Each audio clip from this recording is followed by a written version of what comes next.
Bonjour à tous et bienvenue sur 8BTSP, j'espère que vous allez tous très bien. Aujourd'hui on se retrouve dans cette nouvelle vidéo pour réviser votre épreuve de management, que vous soyez en BTS MUC, en BTS MCO ou dans un autre BTS tertiaire. Cette vidéo est faite pour vous puisque vous allez apprendre, ou du moins réviser les notions essentielles à savoir sur cet auteur.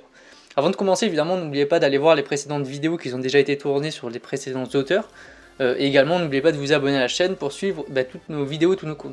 Alors, on va commencer par Greiner, donc Larry Greiner. Donc, qu'est-ce qu'il a fait, ce personnage? Qu'est-ce qu'il a fait? Il a participé justement à des notions sur la vie d'une entreprise. Pour lui, il y a des phases de croissance et des phases de crise. Donc, on verra juste après une phrase qui résume tout ça. Mais en fait, dans une entreprise, vous avez une succession de phases de croissance en fonction de l'entreprise, de son développement. Et évidemment, vous avez des phases de crise puisqu'il n'y a jamais tout qui se passe comme prévu. Et justement, par rapport à ces phases de crise, il va falloir agir en conséquence. Alors, on va voir qu'est-ce qu'il dit. Ce que dit Greiner est super important et je trouve ça, j'adore sa phrase en tout cas, c'est la vie d'une entreprise, c'est une alternance entre des phases de crise et des phases de développement. Quoi qu'il arrive dans une entreprise, forcément vous aurez des phases de haut et des phases de bas, des moments où ça sera difficile, des moments de développement, de très gros chiffres, de très fort développement. Et justement, une entreprise, c'est ça, ça monte, ça descend, ça monte, ça descend, ça rebondit encore de nouveau. Et c'est comme ça que les entreprises arrivent à survivre et c'est comme ça que ça se passe. Alors il y a deux facteurs d'évolution justement par rapport à ça. Le premier facteur, c'est la taille de l'entreprise en fonction en fonction du temps. Et bien évidemment l'entreprise va grandir. Également, elle va prendre de l'âge, elle va prendre de l'ancienneté. Les dirigeants vont avoir un peu plus d'expérience et en fonction de tout ça, justement, vous allez avoir plusieurs phases de développement et à certains moments de sa vie de l'entreprise, vous aurez des phases de crise. On va voir ça juste après dans un graphique qui est vachement intéressant. Alors voilà, donc en fonction de l'âge de l'entreprise et de la taille de l'entreprise, tout d'abord, vous allez avoir 6 phases de croissance. On va voir d'abord les 6 phases de croissance d'une entreprise. Et après, on verra les phases de crise. Alors, les 6 phases de croissance à retenir, ce sont celles-là. Donc la croissance par créativité. On va commencer par celle-là. La croissance par créativité, en fait, c'est le début de l'entreprise. C'est souvent dans le cadre des startups, par exemple. Donc vous avez une équipe qui est super restreinte, vous avez le dirigeant et puis quelques associés à droite à gauche ou que des associés.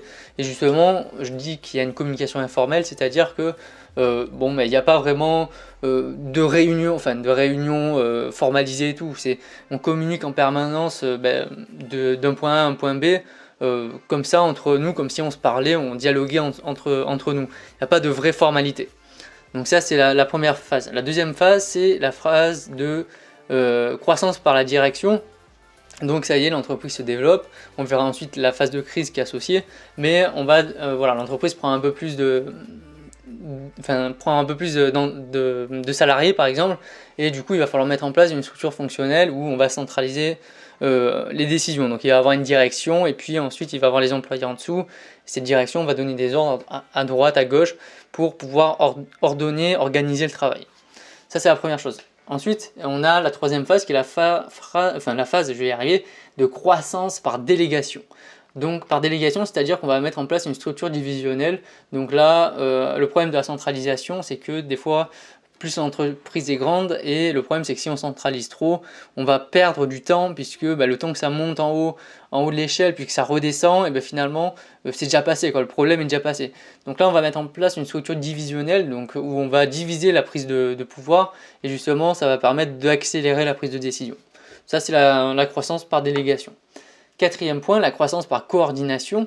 Donc là on va mettre en place des procédures, des rigidités, des formalités à respecter, justement pour avoir un peu plus de contrôle sur l'activité, puisque le problème de la décentralisation, c'est que tout le monde peut prendre des décisions, tous les groupes peuvent prendre des décisions, et il va falloir que ces décisions, le problème c'est qu'il va falloir que ces décisions soient un minimum cohérentes entre elles. Donc il va falloir mettre en place des procédures pour pouvoir coordonner tout ça. La croissance par collaboration, en fait, ça correspond à la structure matricielle. Donc là, le problème de la précédente croissance, c'est qu'il y a beaucoup d'administratifs, il y a beaucoup de paperasse. Et justement, la croissance par la collaboration, c'est qu'on va rendre la structure beaucoup plus flexible pour gagner du temps, pour éliminer la paperasse, parce que la paperasse, ça saoule tout le monde. Et l'administratif aussi. Ensuite, une fois qu'on a fait notre croissance par collaboration, on arrive à la croissance par externalisation. C'est au moment où, ça y est, l'entreprise, il y a certaines activités de l'entreprise qui sont plus enfin qui sont pas super importantes pour son, enfin sont importantes pour son activité, mais c'est pas son corps de métier, et du coup on va pouvoir externaliser ça. Une fois que voilà, on maîtrise un certain quelque chose, que bon bah ça fait suffisamment de temps qu'on le fait, et bien après au bout d'un moment on peut externaliser et le sous-traiter à quelqu'un d'autre pour se consacrer sur de nouveaux projets. C'est un peu cette idée de phase de croissance, enfin de phase de croissance par externalisation. Maintenant, on va voir les phases de crise. Donc, il y a 5 phases de crise, et forcément, ce qui donne à chaque fois une nouvelle étape de croissance. Une fois qu'on est à la croissance par créativité, donc on revient au point numéro 1, vous allez avoir une crise, le crise de leadership. Le problème, c'est que l'entreprise va commencer à grandir, la startup va commencer à grandir, et là, il va y avoir des gens qui vont commencer à essayer de diriger des gens, etc. Donc là, il va y avoir des personnes qui vont vouloir prendre le pouvoir. C'est pour ça qu'on va mettre en place ensuite une structure fonctionnelle avec la croissance par direction pour pouvoir cadrer un peu tout ça, mettre une direction et du coup éviter ce problème. Une fois que la structure fonctionnelle a bien été mise en place, le problème c'est qu'on va avoir une crise d'autonomie. Le problème c'est que avec la centralisation, comme je vous disais tout à l'heure, la prise de décision est longue, on centralise tout, finalement il n'y a qu'un seul groupe de personnes qui prend les décisions, et du coup les personnes qui travaillent pour elles risquent de dire nous on n'est pas suffisamment autonomes. Donc c'est pour ça qu'ensuite on va mettre en place une structure divisionnelle pour répartir le pouvoir.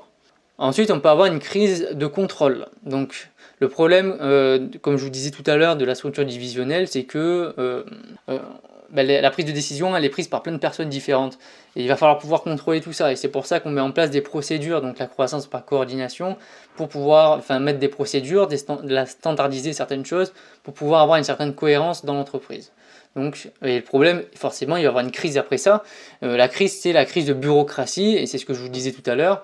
L'administratif, ça saoule tout le monde, et le problème, c'est que au bout d'un moment, de l'administratif, on en a marre, et c'est pour ça qu'on met en place une croissance par collaboration pour pouvoir mettre en place une structure matricielle qui rendra beaucoup plus flexible justement la structure et qui évitera d'avoir toute cette paperasse administrative qui prend du temps et qui coûte cher. Et évidemment, ensuite, on aura une crise de saturation. Donc, c'est ce que je vous disais tout à l'heure aussi. C'est que, donc, une fois qu'on maîtrise vraiment notre marché, que ça fait longtemps qu'on fait ça, et on commence à en avoir un peu marre, on sature. C'est pour ça qu'on va commencer à externaliser. Donc, voilà. Donc, c'était les 6 phases de croissance et les 5 étapes de crise d'une entreprise, donc qui ont été définies par Greiner. Donc si vous retenez le précédent schéma que je vous ai montré, a priori vous savez tout sur cet auteur. Et du coup, si jamais vous parlez du développement d'une entreprise dans votre sujet, vous pourrez faire appel à cet auteur et parler de ces différentes phases qui sont super importantes et vachement réalistes. Sur ce, on arrive à la fin de cette vidéo, j'espère que ça vous a plu. N'oubliez pas de vous abonner évidemment à la chaîne YouTube et de rejoindre notre espacement pour avoir accès à tous nos cours de management notamment et avoir accès à toutes nos fiches de révision par exemple. On se retrouve très bientôt pour une nouvelle vidéo, portez-vous bien, bonne révision à tous. Allez, à bientôt, bye!